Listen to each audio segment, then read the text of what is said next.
¿Por qué no oramos primero? Vamos a orar. Padre nuestro que estás en el cielo, te damos las gracias, Señor, una vez más por la oportunidad que nos das de estar en este lugar. Hemos, Señor, cantado glorias a tu nombre, hemos reconocido, Señor, a través de los cantos que tuyo es el poder, la gloria y el honor. Y, Señor, de cualquier cosa, cualquier virtud que pudiera haber en nosotros no es nuestra propia habilidad, es tu Espíritu habilitándonos, Señor, para eso. ¿Qué tenemos nosotros que no hayamos recibido? Dice tu palabra. Entonces, una y otra vez nosotros no podemos dejar de reconocer de que tú eres quien gobierna tu creación, tu mundo, quien guía a tu iglesia, Señor, a la adoración.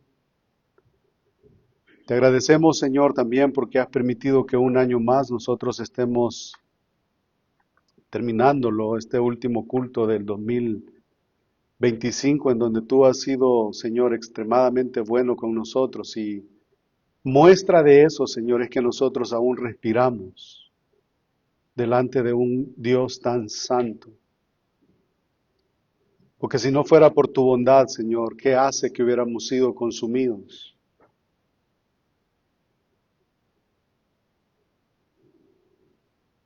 Ayúdanos, Señor, a meditar en estas cosas de una manera intencional. Que no se nos olvide, Señor, que lejos de cualquier cosa,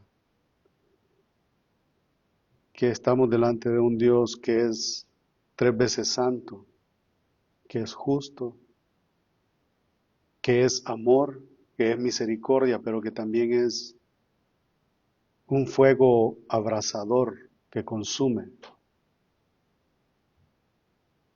Entonces, no tenemos más que reconocer nuestra debilidad. Señor, ayúdame, Señor, en medio de mi torpeza. Ayuda, Señor, al que está sentado y al que habla de igual manera. Te necesitamos todos.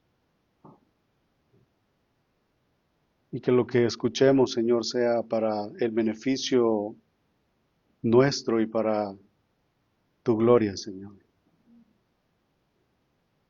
Que tu nombre sea exaltado. En el nombre de Jesús oramos. Amén. Las Escrituras expresan: vivamos como libres, pero no como los que tienen libertad como pretexto para hacer lo malo, sino como siervos de Dios. Eso lo encontramos en 1 de Pedro, capítulo 2, versículo 16. Ahora que habéis sido libertados del pecado y hechos siervos de Dios, tenéis por vuestro fruto la santificación, capítulo 6, versículo 22 de la carta del apóstol Pablo a los romanos. No uséis la libertad como ocasión para la carne. Gálatas, capítulo 5, versículo 13. Al lanzar tales ideas y tales preguntas en casi cualquier reunión evangélica, en el día de hoy, se va a erizar la piel de muchos y se van a oponer a estas ideas que yo acabo de leer. A las personas se les ha enseñado que los muchos imperativos, los muchos mandatos en las Escrituras son ley y que por tanto a los cristianos no se les debe de declarar tales preceptos como deberes que deban obedecerse. Después de todo, dicen ellos, no estamos bajo la ley, sino que estamos bajo la gracia. Romanos 6:14. Y eso es cierto. En consecuencia, afirman ellos que a lo que debemos de prestar atención es a los indicativos de la Biblia. Afirmaciones, hechos objetivos, verdades tranquilizadoras para nosotros o para el que está sentado en las bancas de las iglesias o para aquellos a quienes nosotros compartimos el Evangelio. Y esas palabras, por ejemplo, Romanos 8:1, a cualquiera le gusta escuchar, ninguna condenación hay para los que están en Cristo Jesús. Desde luego debemos proclamar y afirmar enfáticamente los indicativos del Evangelio que por lo general pertenecen a nuestra justificación. Es cierto, eso es válido que lo prediquemos. Porque por gracia sois salvos por medio de la fe, y esto no de vosotros, pues es un don de Dios, no por obras, para que nadie se gloríe. Efesios 2:8, todos esos son afirmaciones, son hechos objetivos para el Hijo de Dios. No hay ninguna condenación. Sin embargo, cuando el tema de la santificación es traído a escenario, a la palestra, encontramos que la Biblia está llena de esos imperativos. En cuanto a la pasada manera de vivir, dice la Escritura, despojaos del viejo hombre que está viciado, que está contaminado conforme a los deseos engañosos, y renovaos en el espíritu de vuestra mente y vestíos del nuevo hombre, creado según Dios en la justicia y santidad de la verdad. Efesios capítulo 4, versículos del 22 al 24. Y el mismo capítulo de Efesios, capítulo 4, continúa con una larga lista de imperativos que se extienden hasta los capítulos 5, capítulo 6, en la parte práctica de la carta. Y a diferencia de muchos predicadores y de muchos maestros hoy en día, este hombre que escribió esta carta no dudaba en hablar de la santificación o del crecimiento en gracia como un deber cristiano. Recordemos, las cartas eran para ir y contradecir las herejías, era para los judaizantes y era para todo este tipo de cosas, pero también algo que primó en la mente de él era el crecimiento, la santificación de sus oyentes.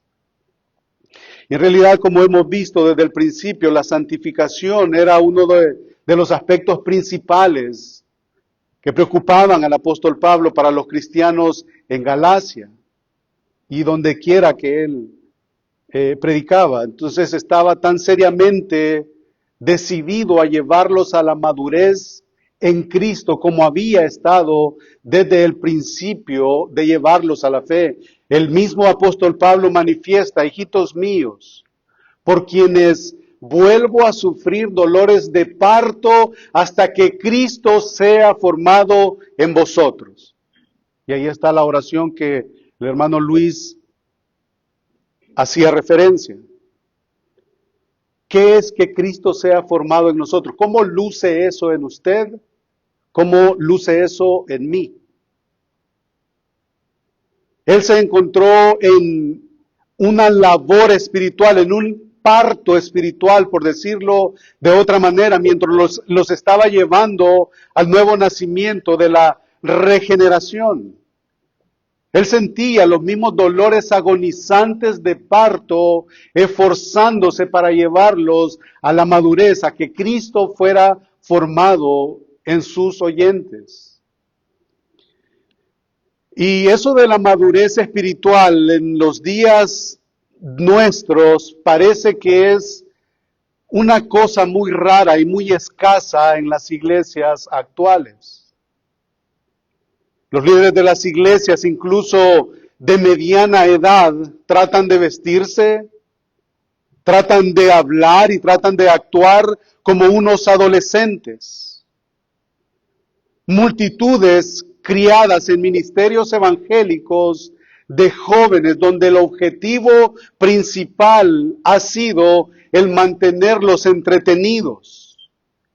Nunca, pero nunca aprendieron a pensar seriamente sobre los asuntos espirituales, nunca.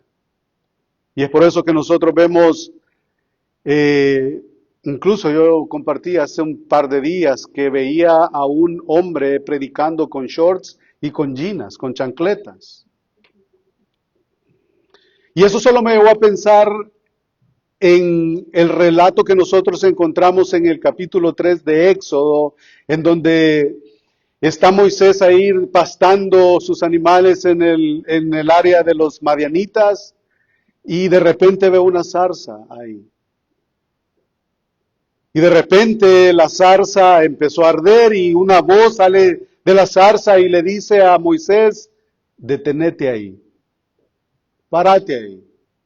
Porque el lugar en donde estás a punto de entrar, ese es un lugar santo. Y el lugar no era santo porque alguien había pagado un dinero por eso, no era santo porque un real estate había apartado el pedazo, no era santo por eso. El lugar era santo porque la presencia de Dios estaba ahí. Y nosotros entendemos que cuando nos congregamos, hemos orado y hemos escuchado y han sido enseñados que cuando la iglesia se reúne, Dios, su Hijo, se manifiesta de una manera sobrenatural entre su pueblo. Entonces, ¿qué nos hace pensar a nosotros que vamos a venir de la manera, de la actitud equivocada, de una manera desordenada? Entonces, la madurez, hermanos, es muy escasa en las iglesias de hoy en día. Los jóvenes han sido entretenidos, nunca aprendieron a pensar sobre asuntos espirituales y por favor, hay una línea muy delgadita entre el legalismo, pensando en las cuestiones de vestimenta, hay una línea muy delgadita entre el legalismo y lo que debería de ser correcto. Así que por favor, ustedes son mayores y pueden tener su propia deliberación en su mente de cómo esto luce. Así que debemos de superar esa etapa de los jóvenes inquietos, porque la madurez y la inestabilidad son obstáculos, no son virtudes para el fruto espiritual. Entonces, la verdadera santidad hace que el individuo sea firme y sea maduro y tenga sus convicciones y que sus convicciones, si nacen de la Escritura, obviamente tienen que permanecer, tienen que tener su simiente en la Escritura. Entonces, hermanos, no seáis niños en el modo de pensar, sino sed niños en la malicia, pero maduros en el modo de pensar. Eso lo encontramos en Primera de Corintios, capítulo 14, versículo 20. El apóstol escribió que la santificación precisamente en esos términos del varón perfecto, la medida de la estatura de la plenitud de Cristo, Efesios 4:13, como ya cité. Entonces el texto para esta tarde, después de esa breve introducción, vamos a ver qué dice Tito capítulo 2, de los versículos del 11 al 15. Y Tito 2 del 11 al 15, Pablo ha dejado en Creta a este hombre, a Tito, y le ha encomendado que corrija lo que está deficiente y lo que está caminando mal. Y dentro de todas esas cosas, yo le invito cuando usted llegue a su casa, lea ¿qué dice Tito? Toda la carta de Tito va a ser de beneficio para nosotros saberla, porque Pablo le ha dicho a Tito en el 1:5, por esta causa te dejé en Creta para que corrigieses lo deficiente y establezcas ancianos en cada ciudad, como te lo mandé, y ahí le empieza a dar todas las cualificaciones que estos hombres tienen que tener, todas esas cosas las encontramos en el capítulo 1, incluso más adelante les enseña a las mujeres también cómo han de caminar. Luego llegamos al capítulo 2, pero tú habla con lo que está de acuerdo con la sana doctrina. Pero luego nos acercamos al versículo 11 donde tiene base mi enseñanza para esta tarde. Y dice el versículo 11, después que le ha dado todas esas cosas, que es muy posible, que es lo deficiente que Pablo ha apuntado, le dice en el versículo 11, porque la gracia de Dios se ha manifestado para salvación a todos los hombres, enseñándonos que, renunciando a la impiedad y a los deseos mundanos, es muy posible que esto también era de corregirse. Y ciertamente lo es. enseñándonos que renunciando a la impiedad y a los deseos mundanos, vivamos en este siglo sobria, justa y piadosamente, aguardando la esperanza bienaventurada y la manifestación gloriosa de nuestro gran Dios y Salvador Jesucristo, quien se dio a sí mismo por nosotros para redimirnos de toda iniquidad y purificar para sí un pueblo propio, celoso de buenas obras. Esto habla y exhorta y reprende con toda autoridad. Tito, nadie te menosprecia.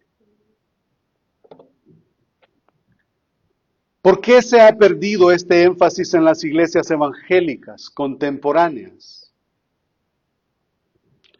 Muchos de nosotros hemos crecido escuchando sermones sobre la necesidad de la santificación. Yo como niño me acuerdo de algunas vecinas y señores que su particularidad era que cantaban a gran voz ahí y todas esas cosas, y había cierta reverencia y ciertamente nunca perfección, pero se veía que esas cosas primaban la iglesia del ayer, en el pasado reciente. Y muchos de ustedes tal vez se acordarán de aquellas ancianas con su cabecita tapada y aquellos señores con sus zapatitos ahí empolvados, pero con una reverencia y con un estilo de vida muy quieto.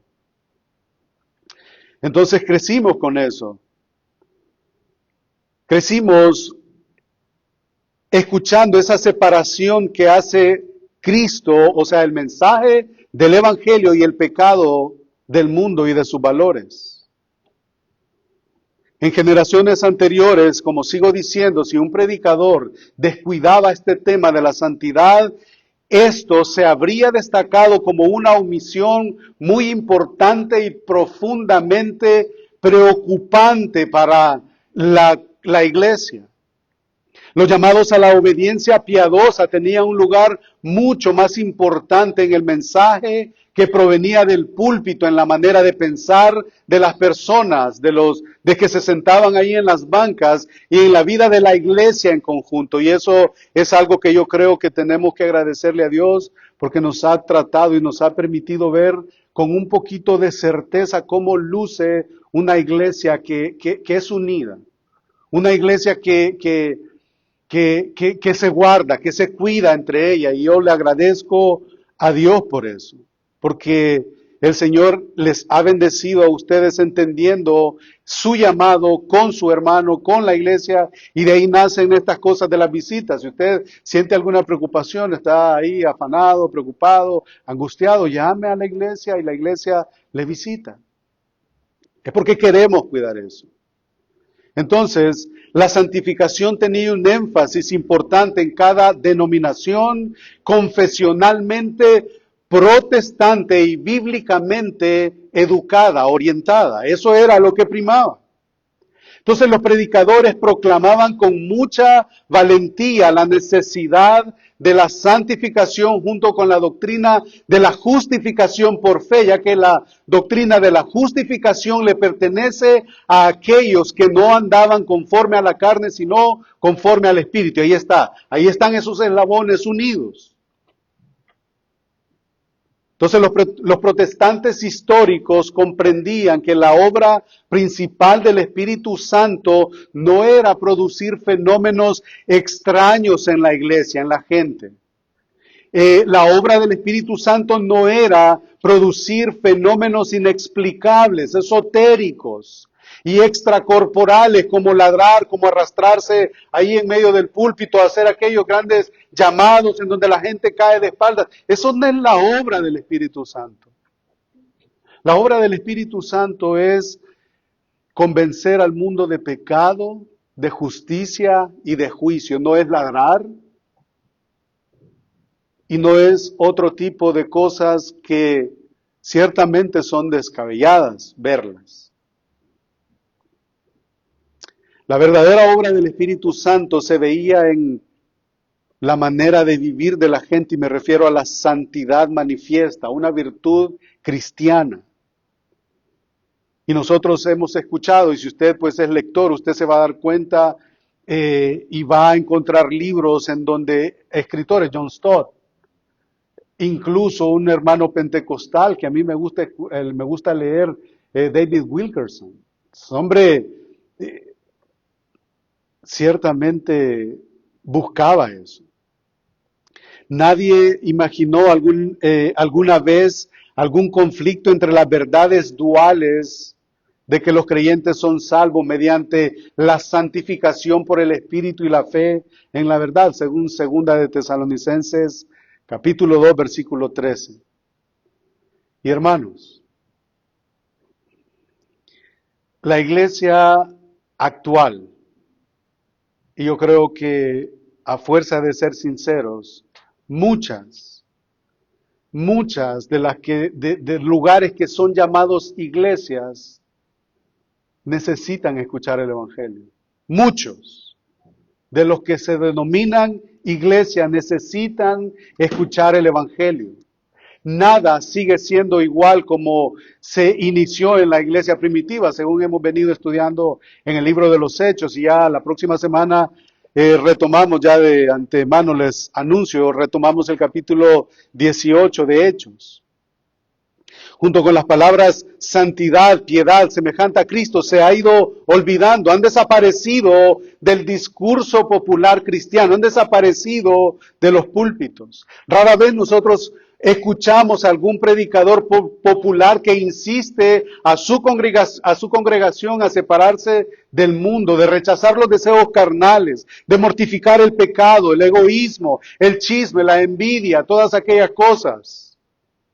Raras veces, de hecho, escuchamos todo lo contrario. Ahora lo que escuchamos es, tú eres un ganador, eres un champion.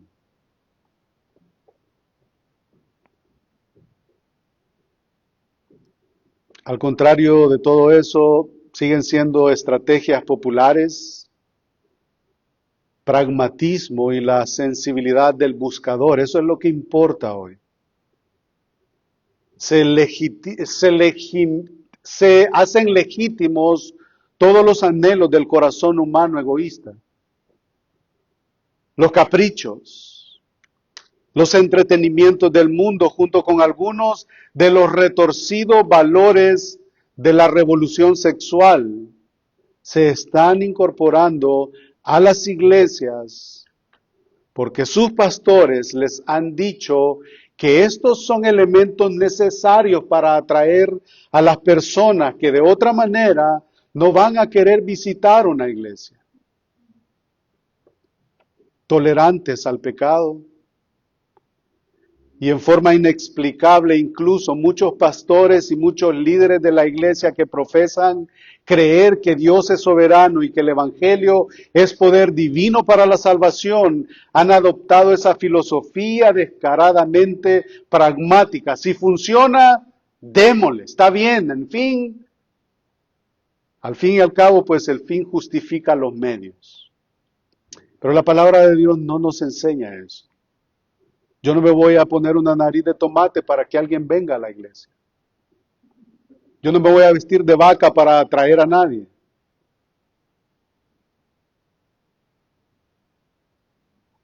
Yo no voy a contar chistes para que la gente venga. Y hablaba con alguien en esta semana y yo le decía, hermano, yo no puedo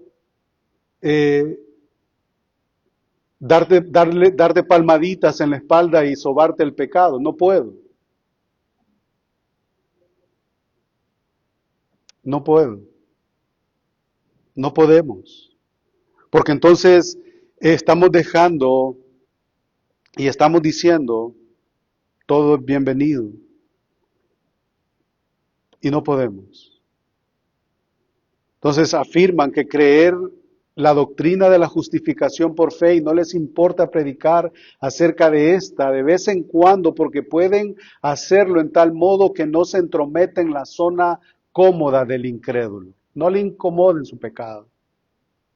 Incluso podrían mencionar allá ocasionalmente el tema de la glorificación que poco se escucha Y aunque me temo que muchos predicadores están tan obsesionados con este mundo y tan apasionados con este mundo por conectarse con la cultura actual, que rara vez echan una mirada al futuro escatológico de la iglesia. ¿Por qué quiere la iglesia permanecer en este mundo? ¿Para lograr todas sus cosas? Vale la pena que cada uno de nosotros individualmente nos despeguemos un poquito y miremos al futuro, miremos las cosas de arriba. Entonces prácticamente no dicen nada sobre la santificación, es más, la predicación está diseñada para hacer sentir bien a las personas con respecto a su manera de ser y para asegurarles que a Dios le gusta el modo en el que viven, el modo en el que proceden. Y eso obviamente está equivocado. Hemos escuchado, y ustedes son testigos, hemos escuchado que Dios ama al pecador y que le acepta tal y como es. Bueno, Salmo capítulo 7, versículo 11 dice que Dios está airado con el pecador todos los días. Pero eso no se escucha. Por otra parte, existe un remanente y eso es lo que tiene que animarnos, nos tiene que consolar a nosotros. Un remanente de iglesias que son fieles, con ministros fieles, con pastores piadosos que alejan a sus rebaños del mundo, del interés personal, de la santificación de sus propios deseos, de buscar y definir la vida, no solo en términos de su propia lista de anhelos. Y a eso debe de aspirar todo líder en la iglesia.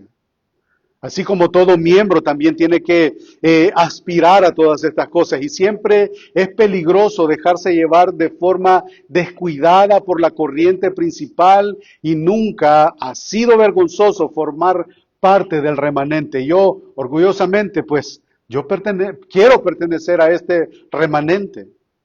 Recordemos las palabras de Cristo acerca de la minoría de fieles en Sardis. ¿Se recuerdan qué dice Apocalipsis capítulo 3, versículo 4? Tienes unas pocas personas en Sardis que no han manchado sus vestiduras y andarán conmigo en vestiduras blancas porque son dignas. Así que la Biblia enseña que todos nacemos siendo pecadores, como lo declara Romanos capítulo 12, versículo 11. Por tanto, como el pecado entró en el mundo por un hombre y por el pecado la muerte, así la muerte pasó a todos los hombres por cuanto todos pecaron. Ese pecado ha separado al hombre de Dios y lo ha hecho eternamente.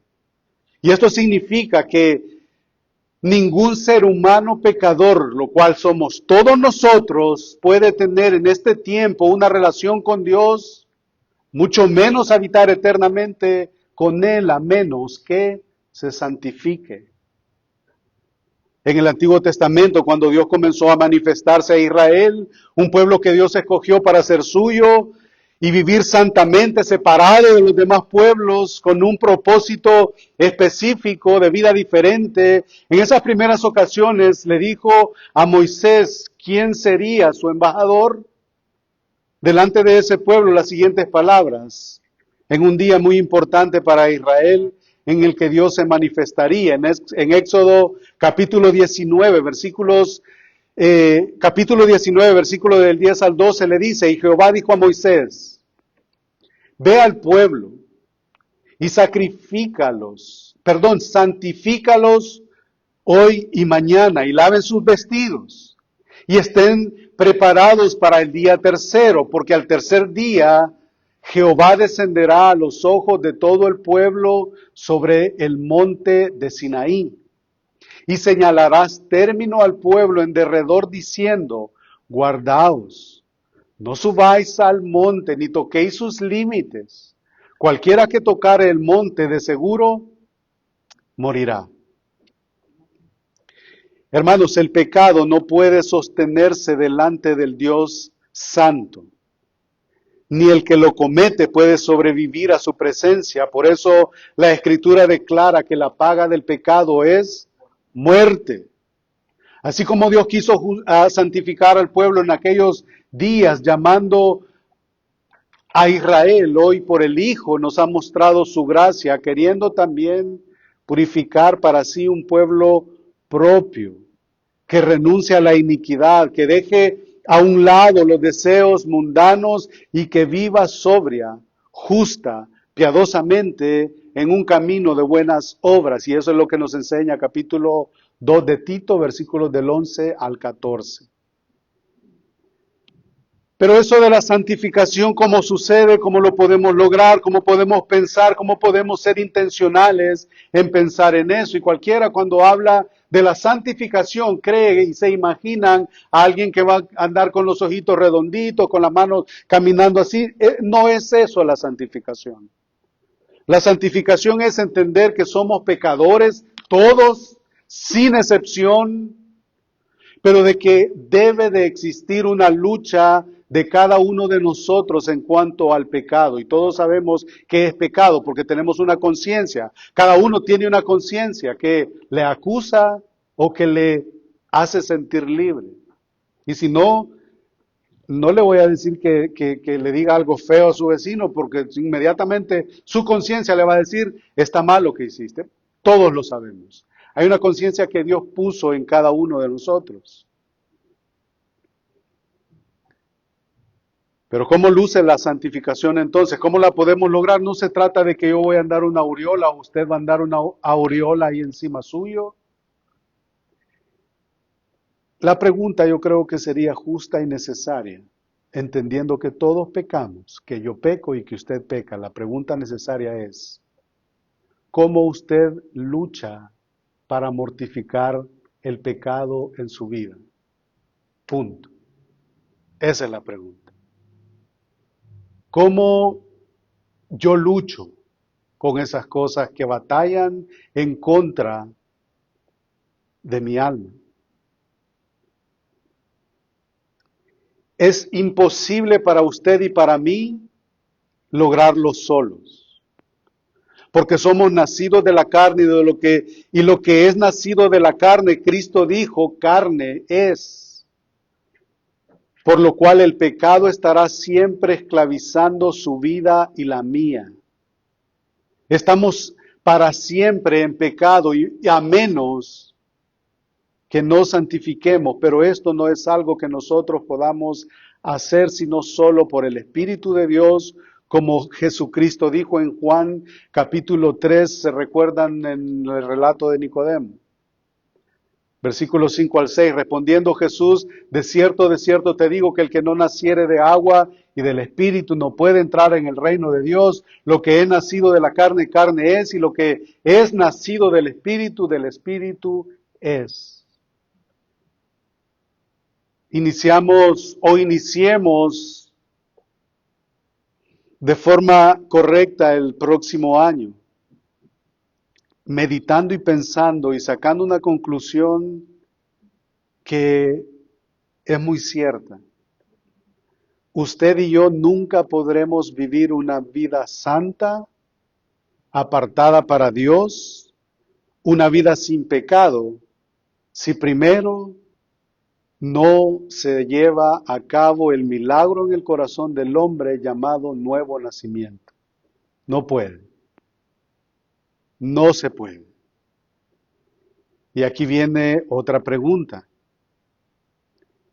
Y yo creo que al responderla usted debe de ser sincero con usted mismo. Y yo debo de ser sincero conmigo mismo. ¿Quiénes? ¿Quiénes de los que están aquí no han nacido de nuevo? ¿Quiénes de los que estamos aquí hemos nacido de nuevo? Y algunos podrán decir, hermano, pero yo voy a la iglesia todos los domingos, pero yo escucho música cristiana, oro de vez en cuando, leo un capítulo de la Biblia. Otro podrá decir, ¿qué es el nuevo nacimiento? Ni siquiera sé qué es eso. Lo he escuchado, pero yo no estoy seguro qué significa eso, el nuevo nacimiento. Hermanos, esa es la condición de muchos dentro de las iglesias que se creen ovejas y son cabras. Y todos los que estamos aquí suponemos que hemos nacido de nuevo, que somos hijos de Dios, que el Espíritu Santo mora dentro de nosotros, que hemos sido redimidos y que somos una nueva criatura. Todos creo que pensamos de esa manera. Entonces,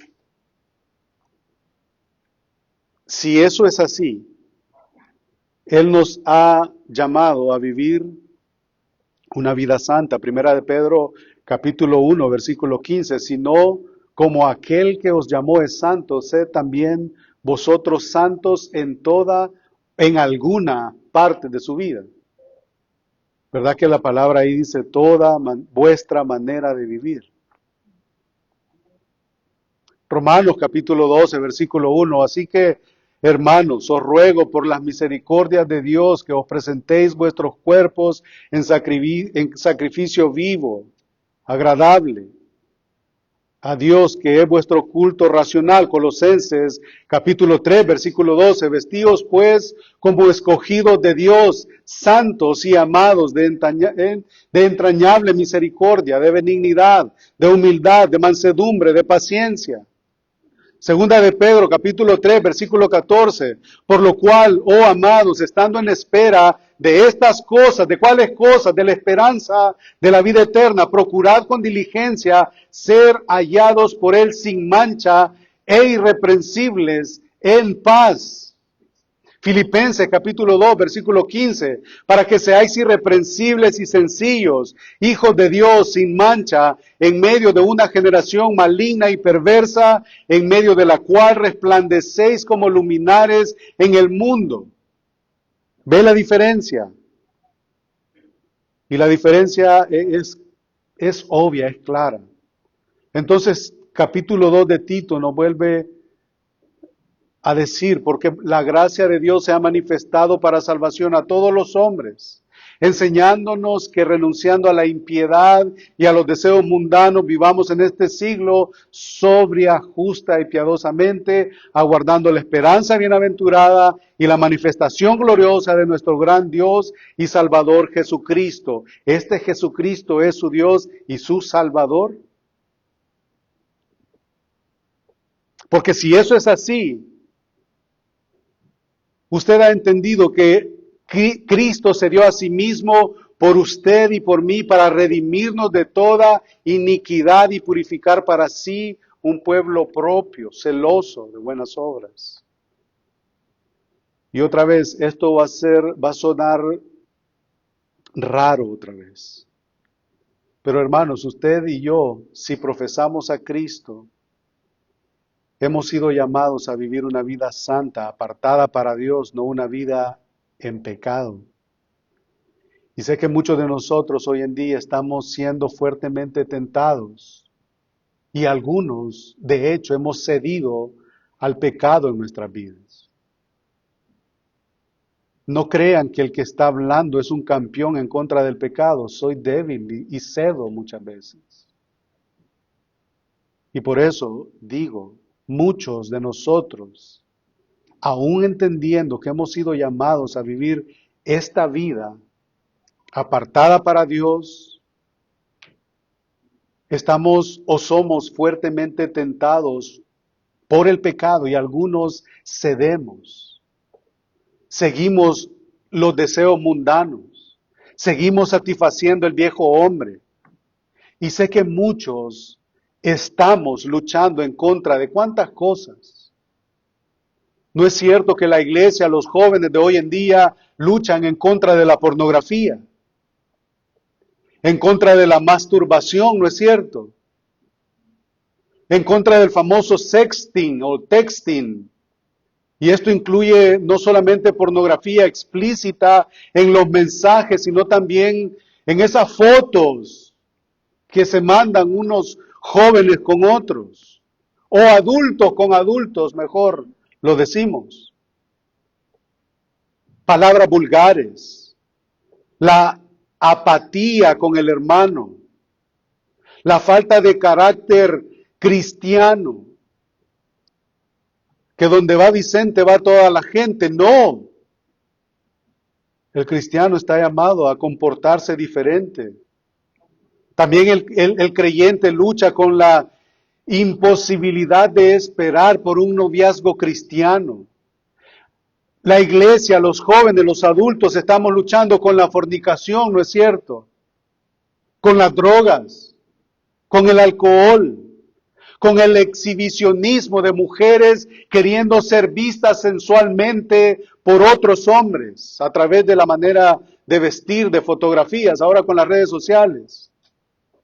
Luchamos también con la mentira, luchamos con la pereza, luchamos con la desobediencia, luchamos con el orgullo, luchamos con la arrogancia. ¿No es cierto? Ay, que me digan algo a mí. Yo soy yo. Hay que se metan conmigo, van a saber con quién se están metiendo. Hermano, si el Hijo de Dios sabía que usted iba a pecar de la manera que peca en contra de él, y aún así fue a la cruz, y nosotros, pequeños dioses,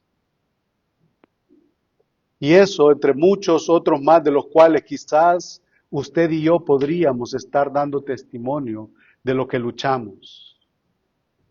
¿Cuántos hermanos de los que estamos aquí podemos decir humildemente, hermano, yo estoy luchando en contra de ese pecado en mi vida? ¿Cuántos de nosotros tenemos esa conciencia de decir, bueno, yo me quería alterar ahorita que venía manejando? No pasó, estoy un ejemplo. Y ahí le pité 3 veces a alguien o no sé, cualquier cosa, o a la hora de salir de la casa con mis hijos o con mi mujer o viniendo en el carro o con el empleado. Mire, vamos a empezar capítulo 6 capítulo 6 de Primera de Timoteo, en donde habla acerca de la sujeción de los esclavos a los amos. Y ahí vamos a explorar un poquito si creemos en la esclavitud todavía o no, ahí vamos a estar hablando. Pero más adelante Tito también habla acerca de la sujeción que tiene que haber de los que estamos, solo somos empleados. Así que les invitamos a que vengan también a que veamos qué dice la Escritura. ¿Será que yo puedo responderle a un jefe?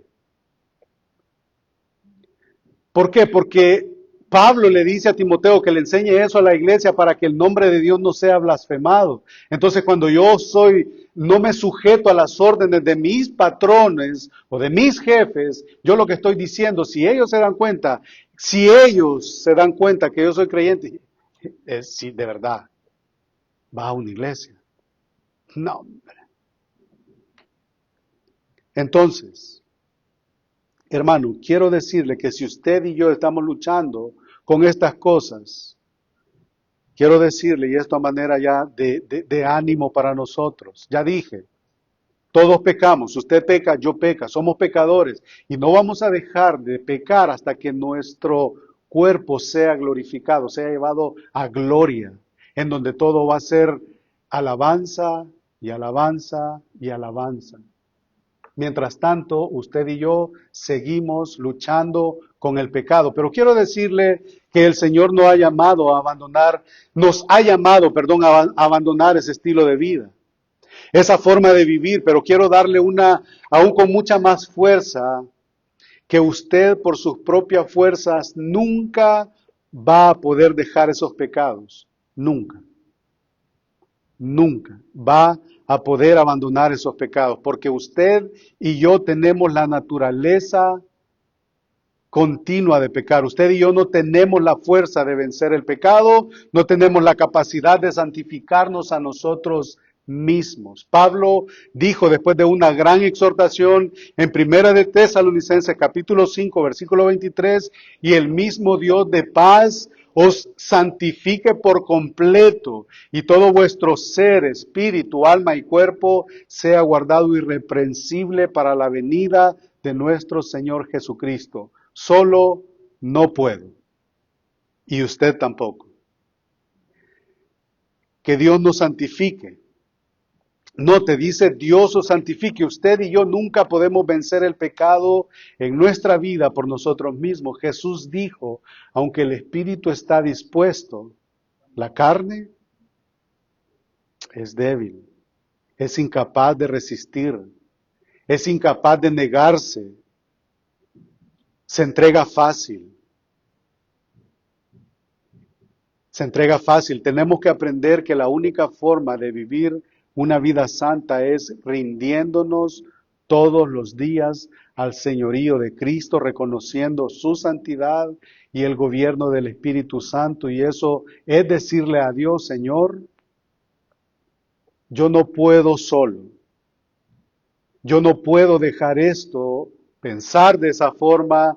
Yo no soy capaz de dejar de pecar de esta manera y de aquella otra manera. No puedo dejar de ver pornografía, no puedo dejar de pensar o de desear estar sexualmente con alguien que no es mi mujer. No puedo dejar de querer seducir a mi amigo. No soporto que mis papás me digan que no puedo ir a algún lado, y eso es decirle a Dios, Dios, yo soy incapaz de honrarte y de hacer tu voluntad. Te necesito para lograrlo. Porque si quiero, sí quiero, pero yo no puedo. Señor, ayúdame. Porque es en el poder de Dios que podemos ser santos en esta vida terrenal, y creo que debemos de reconocer nuestra debilidad para que repose sobre nosotros el poder de Cristo. Segunda de Corintios, ya para ir aterrizando porque el tiempo se nos fue. Segunda de Corintios capítulo 12 versículo 9 dice, y me ha dicho, bástate mi gracia, porque mi poder se perfecciona en la debilidad. Por tanto, de buena gana me gloriaré, más bien en mis debilidades, para que repose sobre mí el poder de Cristo. Y el verso 10 agrega, porque cuando yo soy débil, entonces soy fuerte. Fuerte porque reposa sobre mí el poder de Cristo, al reconocer mis incapacidades. Y si usted quiere vivir una vida santa, debe de empezar a depender más del Señor y menos de usted, menos de sus capacidades. No es que voy a dejar esto y el Señor pues nos conduce a abandonar el pecado. Reconozcamos, hermanos, nuestra debilidad delante del Señor y dependamos de Él. Jesús le dijo a sus discípulos, ustedes van a ser tentados, por tanto, oren y velen. ¿Para qué? Para que no caigan en tentación. Por esto pareció muy poca cosa delante de ellos, porque ellos ya le habían dicho a Jesús, si es necesario, iremos contigo hasta la muerte. Dependieron de ellos mismos, le fallaron a Dios. Ahora, vivir santamente, hermanos, es luchar en contra del pecado, es básicamente eso. Porque una frase que nosotros no vamos a dejar de maquinar en nuestra mente es Coram Deo. Usted y yo estamos siempre delante de la presencia de Dios. Siempre. Coram Deo. ¿Usted cree que no lo miran cuando está en el teléfono en el baño?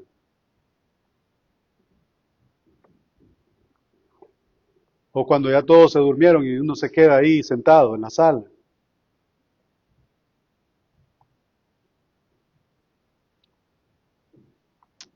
Busquemos Isaías para cerrar, por favor.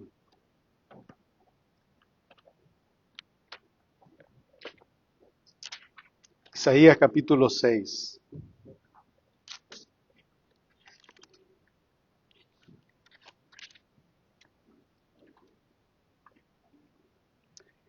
Es hora de vivir santamente, hermanos. Es hora de confesar a Dios ese pecado con humildad, reconociendo la incapacidad y empezar bajo el señorío de Cristo y el sometimiento al Espíritu Santo, a vivir una vida santa. ¿Sabe qué deseo yo para este nuevo año, para la iglesia?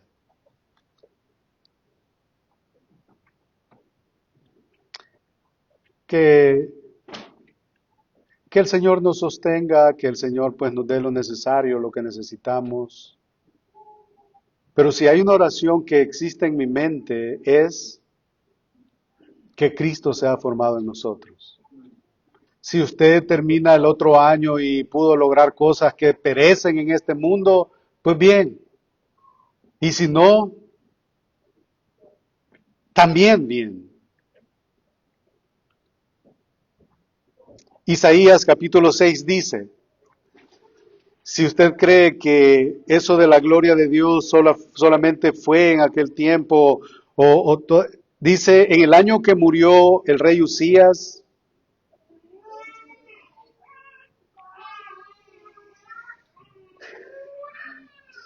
en el año que murió el rey Usías, vi yo al Señor sentado sobre un trono alto y sublime, y sus faldas llenaban el templo.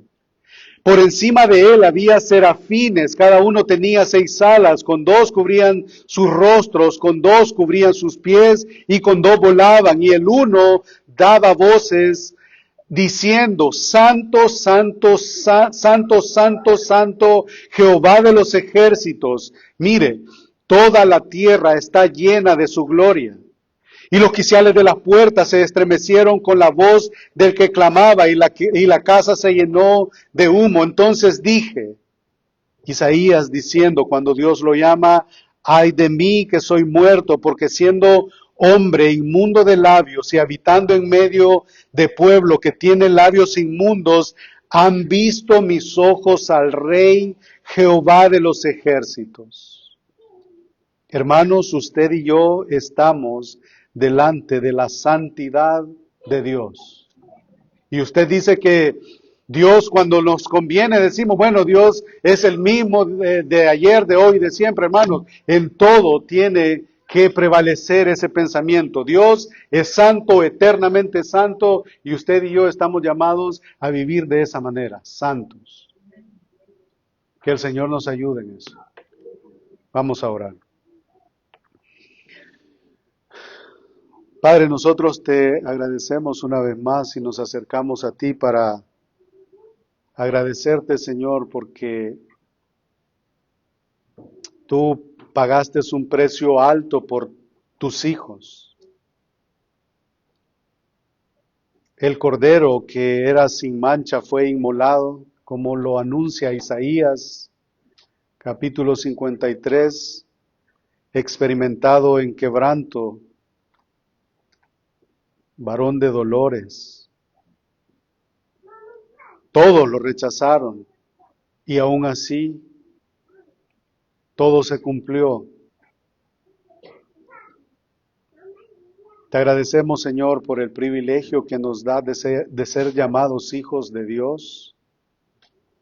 Señor, inquieta nuestra comodidad y no permitas que eso de ser llamados hijos de Dios sea tomado a la ligera, porque no es poca cosa. Gracias, Señor, porque nos has permitido, Señor, y estamos teniendo un último culto del 2025 y hasta este día podemos decir que tú has estado con nosotros. Te lo agradecemos, Señor, porque sin merecerlo, Señor, tú has sido bueno con nosotros en cada área de nuestra vida, Señor. Perdona nuestros pecados, los confesamos delante de ti, Señor. Permite que consideremos estas cosas y este aspecto, Señor, de la santificación, que ciertamente entendemos que es progresiva, no es que de la noche a la mañana ya alguien va a reflejar esa madurez y esa santidad, Señor, la cual tú demandas, pero entendemos que ha de haber una lucha diaria en contra de la mortificación del pecado. Y si no hay una lucha, Señor, por favor, convéncenos de pecado, de justicia y de juicio, que tu Espíritu, Señor, nos habilite para poder considerar seriamente, Señor, esa área en nosotros. Guarda, Señor, nuestros labios, guarda nuestra mente, nuestras manos, nuestros cuerpos, nuestro corazón para no pecar contra ti. Gracias una vez más por cada uno de mis hermanos, de mis hermanas, Señor, que hemos estado acá. Para aquellos, Señor, que no pudieron estar entre nosotros, también bendíceles. Bendice también a la hermana Leti, que está, Señor, viajando. Bendícela y tráela con bien entre nosotros. Y Señor, que tu nombre una vez más, que tu nombre sea exaltado entre nosotros. Te lo pedimos, no porque haya mérito alguno en nosotros, pero lo hacemos, Señor, por los méritos de tu Hijo Jesucristo que murió en la cruz del Calvario por nosotros que somos pecadores. En el nombre precioso de Cristo Jesús, nuestro Salvador, oramos. Amén. Amén. Que el Señor les bendiga, hermanos. Pueden saludarse uno al otro y luego, después de eso, en minutos vamos a estar pasando al salón social para poder disfrutar de alimentos que el Señor nos ha permitido tener. Que el Señor les bendiga.